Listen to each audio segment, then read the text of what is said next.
So, good afternoon. Today I will be discussing the Section 4 to Section 13 and the Republic Act 968 Probation, Law of Probation.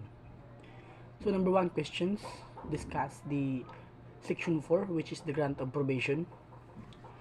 So, in this section, subject to the provision of the decree, the court may after it shall have convicted and sentenced a defendant and upon application at any time of said defendant, suspend the execution of said sentence and place the defendant on probation for such period and upon such terms and conditions as may deem best.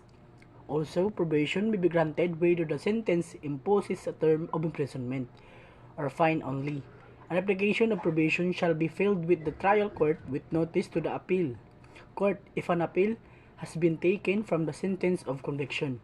The filing of the application shall be deemed a waiver of the right to appeal or automatic withdrawal of a pending appeal.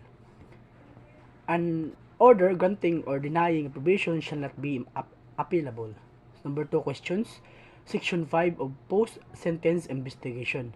In this section, no person shall be placed on the probation except upon prior investigation by the probation officer and determination by the court that the ends of justice and the best interest of the public as well as that of the defendant will be served thereby. Number 3 questions. Section 6. Form of investigation report.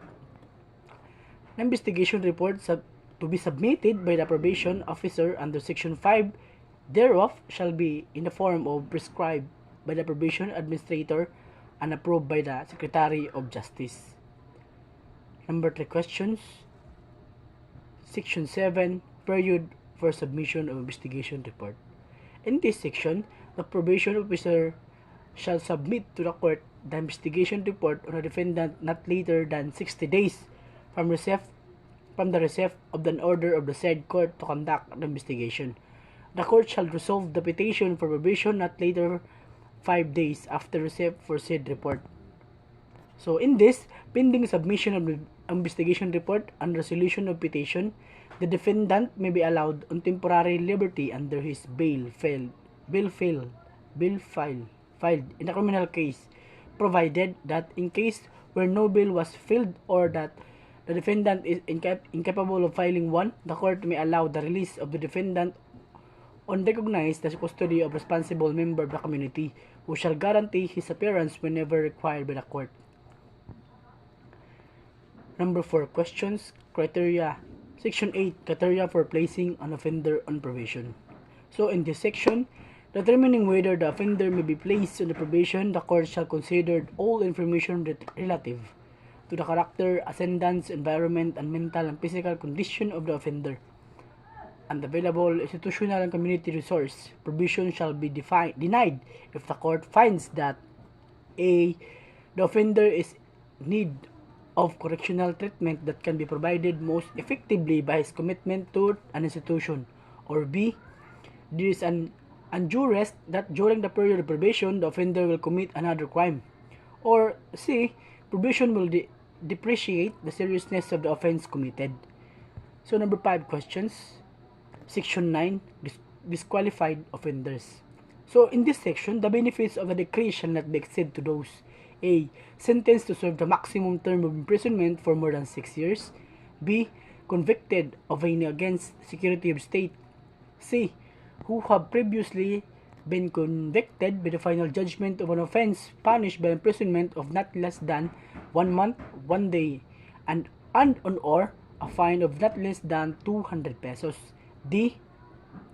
who have been once a probation under the probation of the decree. A. And lastly, A. E. who are already serving a sentence at the time of substantive provision of the decree became applicable pursuant to Section 13 thereof. So number 6 questions. Section 10. Condition of probation.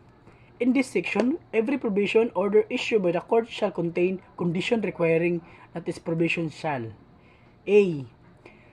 present himself to the probation officer designated to undertake his supervision as such as place as may be specified in order within 20 hours from receipt of said order. B. Report to the probation officer at least 1 month at such time and place as specified by said officer. The court may also require the probationer to A. Cooperate with program of supervision. B. Meet his family responsibilities. C. Devote himself to a specific employment and not to change said employment without the prior written approval of the probation officer. D.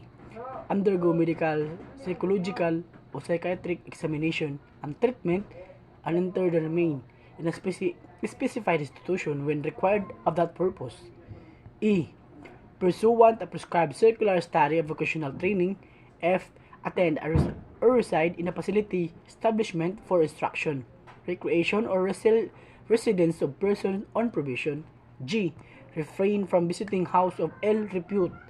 H. Abstain from drinking intoxicating beverage to excess. I. Permit to probation officer of an unauthorized social worker to visit his home and place or work. J. Reside at premises approved by it and not to change his residence without his prior written approval. Or K. Satisfy any other condition related to the rehabilitation of the defendant and not unduly restrictive of his liberty or incompatible with his freedom of conscience. Number 7 questions. Section 11, the effectivity of probation order.